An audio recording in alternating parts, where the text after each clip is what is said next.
पटेल यांची बालाघाटावरील आज जाहीर सभा आहे. मुंबईला जाण्यासाठी 29 ऑगस्टला आज त्यांची जाहीर सभा शेवटची इथं होत आहे आणि आज सगळे मराठा बांधव इथं जमलेले आहेत. आज करोडोच्या संख्येने लोक जमलेले आहेत आणि मुंबईला सगळं प्रत्येक जणांना आपल्याला यावंच लागतं. सगळे आपल्यासोबत गेटर कंपनी यांच्याशी आपण संवाद साधूया. काय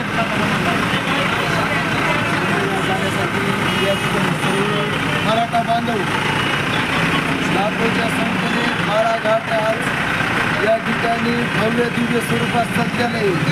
म्हणून दादा जरांगे पाटील यांच्या आगमनासाठी या ठिकाणी मोठ्या प्रमाणात या भागातील मराठा बांधवांनी बॅनरबाजी या ठिकाणी 25 पिशव्या फक्त दारांवर फुलांची उधळण करण्यासाठी मराठा बांधवांनी खर्चाने पै जमा करून या ठिकाणी उभा केलेला आहे.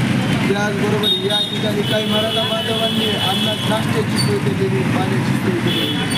आज या ठिकाणी सर्वात मोठी सभा ही शेवटची होणार आहे आणि या ठिकाणी मराठा बांधवांसोबत मराठा महिला सुद्धा या मैदानात उतरणार आहेत.